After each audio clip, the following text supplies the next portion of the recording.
Game 57, Al Ahed versus Al Qaraba on the 13th of February 2024. Titled A Minute and 9 is Brendan Time. I have some time to kill before my second game of the day at Gravity, but my watering hole has shut down. By my watering hole, I mean the local coffee shop has gone. This makes things a little awkward. There are other places to go, but I'm a little bit meh or indifferent in what to do. Where can I go to shut off for an hour? I call my wife, who is home now, and check how they both are. I'm feeling last night's late one. But I find a place to go and suitably relax and stare out of the window, dwelling maybe a little too much on the crashing of the end graphic in the last game. I view social media and immediately look on with jealousy at other people's wonderful lives or experiences, before noting how something I have stumbled upon now pops up in my feed very, very regularly. Algorithms, they call that. I only knew logarithms and algebra, and what a waste algebra has been for me. No doubt it works and has its place in society and mathematical problem solving, but for me, unless I go into a supermarket and a loaf of bread is priced up saying, this loaf costs 2d minus 3a divided by x over y equals 4d, I'm not going to use it. I suppose those wonderful teachers in the 70s thought they were doing right in beating the living shit out of us for not understanding it. I had one teacher, he was my German teacher and assistant head. He was vicious. He would hit first and question later. He was a wiry long-distance runner. Running was his passion. No, that's wrong. Hitting people with ferocity was his passion. He was battle-worn as a teacher. Tolerance had gone. Us school kids were a stress release. If the day had dissipated his little tolerance, he literally came out swinging. And before somebody who relates to these words says that's not true, it was. He was unbalanced. He needed another vocation in life. His anchor came from his weariness of his career. I might have told you this story, but I got sent out on Monday morning in religious education class when Mr. Randall was talking about the story of Jesus who went into the room and brought a young boy back to life. Now, I know I'm paraphrasing that story, but most of us on a Monday morning in a temporary classroom with the rain drumming on the timber ceiling, looking out the window, were bored as Mr. Randall tried hard to get us bored teenagers to think about what might have happened in the room and what might have been said. When I said out aloud, "Abracadabra," everyone laughed and I was bundled outside in the lobby area between the two adjoining terrapin classrooms which had been set up after part of the school had been burnt down. Along comes a deputy head and spots me and another kid from an adjoining classroom stood outside first thing on a Monday morning. I knew the other kid, his name was Tim, he was a decent kid as well. Anyway, hell hath no fury when, I will call him Mr. P, sees us. He screams at Tim, "What are you doing outside?" Tim hesitates before saying he's been sent out. The next thing, all I can see in front of me is a flurry of arms punching Tim. Tim is desperately saying, "Sir, sorry." But he is being thumped and beaten right in front of my eyes, no more than 2 feet in front of me. After Tim is left crying in the lobby, Mr. P turns to me. "I'm doing litter collection," and left quickly. Mr. P didn't follow or question me. I think the realisation of what he'd done to Tim hit home as I glanced back as he was lifting and crying and shocked Tim to his feet. It wasn't the first time I'd witnessed his violence. He split a chap called Will's head open by smacking his face so hard he hit his head on a dado rail and split it open, this time blood and stitches. At that time in my school, most of the teachers were aggressive, but Mr. P, I'll never forgive you. Sadly, the worst thing happened some many years after I left school. I was about mid-20s when a lot of runners came past me as I was walking my dog. Within the group was Mr. P. He clocked me and said my surname out aloud, just as he'd done all those years previous, and I replied, "Sir." I was saddened by my reply, although instinctive, and some would say showing respect. I regret as a fully grown man not asking for a fair fight with this shithouse. He deserved a beating just like the ones he dished out so regularly to small kids in his care. Abuse of power and position is a real no-no for me. One day, if I'm brave enough in words, I will tell you of the pedo teacher when I was only 8 or 9 years old. What he did to me gave me a lifetime of hating myself. No wonder sitting alone fucks my head up. Anyway, I grabbed something to eat, and maybe those stories have a bearing on my reaction to Brenner's being annoyed with me for crashing the end credits. If somebody tells me I'm wrong, I believe it, because for years I believe I shouldn't be where I am or doing what I am. But for now, I will be doing mostly Al Ahad versus Al Qaraba. This game falls into the instantly forgettable one. Although Zahir Al Midani's finish on 20 minutes was a good finish, and the only goal of a tight game and tough struggle, I have preoccupation going on. At half-time, all that goes through my mind is don't crash the graphics. It is something I managed to do at half-time. But as the second half unfolds, the necessity of making sure my phone is on stopwatch for the final whistle becomes all mind-consuming. 2 minutes 10. Around 2 minutes 10 revolves around my mind like a ticker tape on a TV screen. I'm becoming a wee bit obsessed. Now, to any self-serving psychoanalyst, this is showing signs of obsession. It has become a mission. Whilst on a solo commentary, you do not really write anything down other than the notes within the 90 plus minutes. So the final run out to the graphics is a process of saying what you can remember in a chronological way of the spectacle that you've just witnessed. So your mind is in wrap-up mode and now timing mode too. What happens if wrapping up takes longer than 2 minutes 10? What happens if it only takes a minute because it was an instantly forgettable game? Beep! The final whistle blows. 2 minutes 10, 2 minutes 10. Start the stopwatch. Keep talking. We're off and running. Eyes on the notes and the stopwatch, glancing occasionally to the monitor. I'm running out of summing up words, and we're only getting on for a minute, for fuck's sake. I need a busier 90. Need some context and padding. Fuck, the graphics are up. Wrap and get out. I do so. Pretty well, I have to say. 2 minutes 10. Try 1 minute 9 Brendan time. I casually mention it to Brenners, who wistfully says, "We are, dear boy, in the hands of the broadcaster." I'm aware of the situation, and I'm aware of the earlier crashing of the graphics. Do I take things to heart? Obviously I do.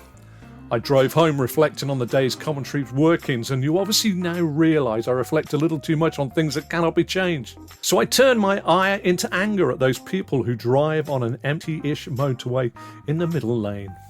I swing across them after overtaking, hoping they'll get the message. Indicators flashing and demonstrating the inside lane. But they don't see anything. They're wrapped up in their own little world. You'd never catch me being wrapped up in my own thoughts, would you? Game 58, Nassaf versus Al Ain on the 14th of February 2024. Titled Strap and Wrap. It's back to Gravity Studios on Valentine's Day, a day for lovers all over the world to say I love you in the most romantic way possible and to keep the tradition of spending more money on today's flowers than you would have done yesterday. My wife drives me to the station for a mid-morning train from Longhambra. We exchange cards and pleasantries over a coffee and try not to think just how many years have passed since I last had a waistline. Pain is a debilitator. Pain is a facilitator of anger, and pain hurts. Pain is subjective and no one can feel your pain, whether physical or emotional. And today I woke up from a restless sleep with knee pain. I take around 8 cocodamol daily. Do they work? Well, I have pain. Would the pain be worse if I didn't have them? I don't know. But what I do know is I'm not looking forward to doing any steps. The knee screamer straight beckons. Surely, as a working individual, I don't have to be some 14 months away from surgery. But it looks as though that is where I sit in over 7 million patients waiting for treatment. As I sit on the train to London Paddington, I recall the consultant saying 10 years ago that a replacement is required. He even called his nurse in to feel my grinding knee. He also said I was quite young and not on pain relief, so should try to soldier on for a while. He said he'd keep the record open should I need to return. That was the end of any real exercise right then. I had been playing five-a-side, but now found one game meant unbelievable pain over 7 days. I hung up my plimsolls. Well over a year ago, I went to see my GP, who said that my open record is now closed, and I will have to go through different hoops yet again. I had a steroid injection. That made no difference. I went on pain relief whilst I awaited some NHS action. After some 4 months, I got to see a triage physio, who said she would refer me to a consultant. She also tested both knees and told me that, in her words, I had a large cartilage tear in the right knee as well. I waited then till almost a year from the first GP visit to see a consultant. In between, I was offered a phone call consultation, which I thought was pointless. Surely they'd need an x-ray or something, or like an examination. I managed to get a walk-in x-ray done and was told my GP would get the results, which they did, and they filed them. Well, I phoned them. I said, what was on it? Oh, the doctor says you have a bad knee. I said, I know. I said, did he compare it to the last one? Oh, yes, was the reply, and there's severe deterioration. And, I inquire? Wait for the consultant to get hold of you. So I waited. And 12 months after initiating this, I went to see the local orthopaedic hospital. Sat and waited a short while before he called me in. He watched me rise from the chair I was sat upon before sitting me down and saying, "You need surgery, but there is a wait of around 14 months. I have never been in and out so quick in my life. But in fairness, you had better check with my wife on that one." Best thing to do is to say that in a Bernard Manning type of voice, very 70s. So why am I telling you this? Because I am being unbearable as the pain gets more intense. So today, tired and in pain, so therefore a little angry. A quick question for someone to tell me the answer. But is suppressing anger good for you? I don't know. London is busy when I arrive, and at times I feel like I'm a salmon swimming against a tide. In this case, a tide of people. I get clipped by a trailing suitcase walker, which leads to a sidestep at pace, which hurts. Steam from the ears and swear words under my breath. Person whose careless driving disappears into the distance. As I approach the Hammersmith and City line, I'm now very aware of my slowness as people overtake me. I feel angrier than ever now. Suppress, suppress, suppress, I say. I forgive them as they are not aware. Only I feel the pain. I sit on the tube across the Gold Hawk Road, descend the stairs, only to find my ticket is buggered again. For fuck's sake. I order an Uber for the knee screamer straight and arrive tired, in pain, but relieved that a sit-down of some length beckons. Brenners and I chat after yesterday's furious endings of the game, and today I'm going for a strap and wrap, which basically means no clock watching, just pure monitor manning, see the strapline graphic and wrap up. Now Saf versus Al Ain is a goalless draw. I work the selfie magic by making this game interesting, continually building on what-if scenarios, building jeopardy with every description, so much so that even I couldn't take my eyes off it. But ultimately it flattered to deceive, a bit like myself in life. Brenners offers me some good feedback on the commentary before we both drop our guards and say what we really meant about the game. I wander back down the knee screamer straight at my own pace. I am passed as per usual on all sides by people with walkers and mobility scooters and pain-free pedestrians. At Gold Hawk Road I wave my ticket at the less than cheery face through the window and get up the steps to the platform. It's 4 minutes before the tube arrives, so I call my wife and chat about her day and things in general. I board the tube and we get across to Paddington. I elect to go down the long ramp as my train platform hadn't been called. Now going down the ramp is harder for me than going up the ramp, and I feel every step of the way. Architecturally, these large London stations are quite beautiful with their wrought ironworks. I get to notice this as I wander slowly. The train is on the boards, but the platform is being determined. Trainline estimates the train on platform 2. I position myself at the platform 2 gate, and I'm rapidly aware that if this was the start of the London Marathon, I am at the front like an elite athlete would be. But of course we know I'm not. Reaction time is going to be key. Finally, platform 2 flashes up, and for the first time we are out of the gates for the 5 furlong or 5 carriage sprint for a seat. I'm swallowed up rapidly by swifter and more fleet-footed of persons. I'm relying on the sprinters diving in the early carriages and hoping that the lengthy walk to the forward carriages will deter people. Limpy, that's me, walks along the wrong side of the yellow line and is blocked by a GWR lady who is less than impressed with me trying to make some sort of haste. I got to walk and talk by telling her not sorry, which I should have done, but to tell her in my pain to basically shut up.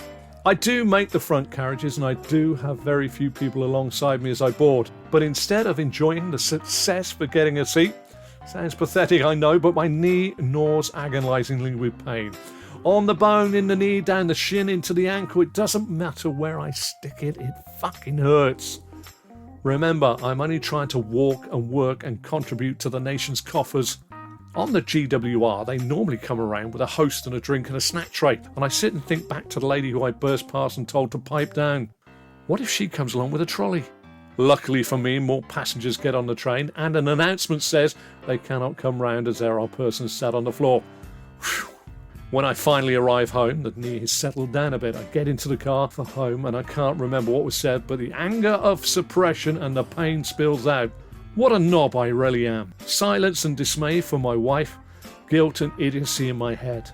When will I learn? She is the best thing that's ever happened to me, and I'm so lucky, but I'm also a twat. I know I shouldn't have exploded, but as I asked earlier, suppressing things I don't think is good. But also telling people where to go isn't good, so sorry GWR lady. But whilst I appear normal, I obviously am not. But you listening already know that. Game 59. Ajax versus Bodo Glimt on the 15th of February 2024. Titled, Life's Not Fair. Today is one of those days where the intricacies of life is spelt out and lets you know that it's the same for all of us in different ways. It is back to the Gary Briggs studio for tonight's Europa Conference League action. Now, I can be accused of wallowing in self-pity, I can be accused of living in the past, and I am guilty as charged. But sometimes life is not fair, and over the years I've had ideas pinched from myself and then routinely shat on by the poachee. Sometimes being transparent can leave you open to abuse. You do get battle-hardened, but it still hurts, although you grow a leathery hardness about you. Ajax and their name conjures up memories of Rensenbrink, Cruyff and Neeskens to name but three. Total football of the 70s, only surpassed by the Brazilians and Manchester Rovers. By the way, I loved Roy the Rovers, and it still makes me feel warm inside as I remember going to get my comic from Clough's paper shop on the Roundway. Not to mention the teams they played, they were always an amalgam of real team names like Everpool, Oldcastle, West Hampton, East Ham, etc. I was going to say Sparsenal, but I made that up around the lack of silverware in North London nowadays. Ajax were quite something back in the day, and over the last few months had cashed in on a plethora of talented players moving across Europe, so they presently are in transition. Although they have been bolstered by the arrival after a brief stint in Saudi Arabia by one Jordan Henderson. But they are not the force of old presently. Bodo Glimt are from Norway. They pay around the same size salaries as that of a third-tier football league side and come from Bodo, which is in northern Norway. To the hardened old professional watcher of the game, this will undoubtedly go under the radar, as it would for myself if I hadn't been working on it. I have spent most of the day ahead of this particular match dealing with my own business, and that is one where I deal with unfortunate persons who need assistance in their own homes, as they've either fallen ill, been born infirmed, or simply have grown old. You see, I design their properties to help them live as independently as possible. I plan and specify the works to assist them. Access issues, bathing issues, enlarging their homes if they need a ground floor, bedroom and bathroom. Once again, life's not fair. Whilst this job can be rewarding, it can also be a massive layer of guilt on a moany old git. I moan about my knees, and they who have been hit hard smile through adversity. You don't understand what I mean. I can beat myself up over anything. Well, it saves somebody else doing it, I suppose. But for those persons, they get on with it. They don't say life's not fair. They say life's shit, but let's get on with it. Mind you, I'm sure in their quietest moments they must feel down and sad at times. Rest assured though, saying what you see in commentary terms is so much easier than trying to solve the conundrums of space in a property where there isn't any. 1500mm is the turning requirements for a wheelchair, and if you think it's a tilting space chair, you need even more space. Don't say I don't teach you things. And by the way, most bathrooms in Blighty are around 2000mm by 1700mm overall, and with a WC, wash and basin and bath in, plus a narrow doorway in as well. No wonder I'm okay at this job, because when I played football I could always find space. Generally on the bench. Here's a fact, me and my brother were known in a five-a-side league in Oxfordshire as the Hatchet Brothers, for fuck's sake. We were better than that, but if needs be, we could look after ourselves back on the day on the pitch. Anyway, football. Ajax were awful, and Bodo Glimt in their first game of their new season were better and strolled into a 2-0 lead thanks to 2 goals from Albert Grönbeck. But on 90 minutes, Bjortov gave away a penalty and got red carded for it, but only after VAR, pitchside monitor and a lengthy review gave the penalty. Obviously very clear and obvious then. Ajax pulled one back and then equalised in the 97th minute against the 10 men. Yes, Bodo Glimt, life is not fair. For the first time I have sympathy for Bodo Glimt and the way things have panned out for them. They were to a degree robbed, and before all you out there say, well, VAR got the right verdict, did it? I console myself in thinking, well, Bodo are at home for the second leg and shouldn't be worried about playing Ajax again if tonight was anything to go by. I pack my things away and leave the place ready for the next incumbent. Once home I reflect on another day where I have spanned the great divide in life, mixing a paid passion with hard mental graft. The thing is that most persons who have not done commentating often believe it's a jolly of a job. And don't get me wrong, it is a good job. But it is hard work in a job where by commentating you put your head above the parapet of life to have any mistakes highlighted and your performance measured. Sometimes it's a bit like an actor doing their best in an audition, giving their heart and soul only to hear the "don't call us, we'll call you" line. So it is best to do what all brickies were told when subcontracting back in the day. Keep your head down and keep laying. And do you know, when laying bricks, the stack of bricks to be laid at the start is big and tall, and you start laying them down by your toes. You get a spell where the wall is level with the bricks to be laid, and then the stack gets lower and the wall gets higher. At this point your back is fucked, so there you go. Life's not fair wherever you are, whatever you do, and with whatever life has dealt you.